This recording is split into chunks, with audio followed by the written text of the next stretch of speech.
إلا كنتي يلاه بديتي وباقي ما وصلتيش للقمة في المجال ديالك، من الأفضل أنك تتعود على الرفض. ما كاينش شي إنسان عظيم بدا من الصفر وهو ديما كيسمع كلمة نعم. معظم الناس ما غاديش يعطوك وقت، معظم الناس ما غاديش يآمنوا بيك، معظم الناس ما غاديش يقدروا يفهموا اشنو اللي انت قادر عليه، معظم الناس غيتجاهلوك. ولكن ماشي مشكل، كون إنسان جيد بحيث ما يقدروش يتجاهلوك. كون إنسان جيد في كل حاجة كديرها بحيث حتى واحد في هذا العالم ما يقدر يشوف من موراك. إلا كانوا بحاجة لأفضل شخص لهذا المنصب يفكروا في شكون وغيفكروا فيك. تقن التحفة ديالك وحتى واحد ما غيتجاهلك مرة أخرى. واش كيشكوا فيك؟ كون جيد للغاية بحيث أنهم غيبانوا أغبياء من اللي يشكوا فيك. واش كيهضروا ورا ظهرك؟ فهما من وراك لسبب ما. ولا طالما أنك كتخدم فاستمر في النمو وبقى مركز، وديك الساعة غيكونوا دائما من خلفك. واش تجاهلوك؟ مزيان، دابا حان وقت النمو. خاصك تكبر لدرجة أنهم ما يقدروش يتجاهلوك، كبر لدرجة أنهم هما يحتاجوا ليك، كبر لدرجة أنك أنت تكون السيد والزعيم في مجال عملك، كبر لدرجة يجيو يتسولوا المساعدة ديالك. ادفع راسك باش تولي الشخص اللي مقدر باش تكونه. إلا بغيتي تحصل على نتائج ما عمرك حصلت عليها من قبل، غيتوجب عليك دير الأشياء اللي ما درتيهاش من قبل. تعلم حاجات محتاج أنك تتعلمها، أعطي أكثر مما كيتوقع أي شخص،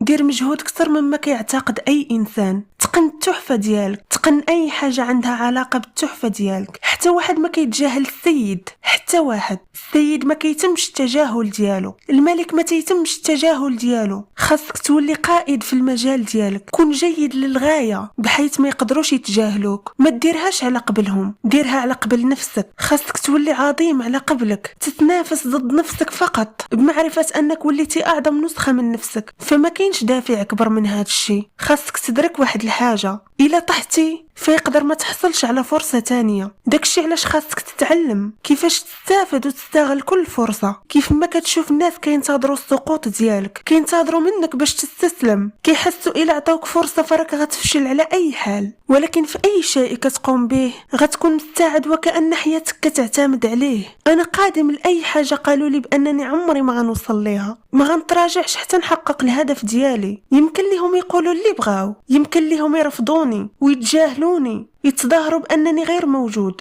أنا مركز على نفسي، كنخدم على نفسي، كنمي نفسي، كنطور مهاراتي على قبلي ومن قلبي، وأنا ملتزم بالتزام ما كاينش بحاله للحصول على أفضل النتائج من نفسي. في أمان الله.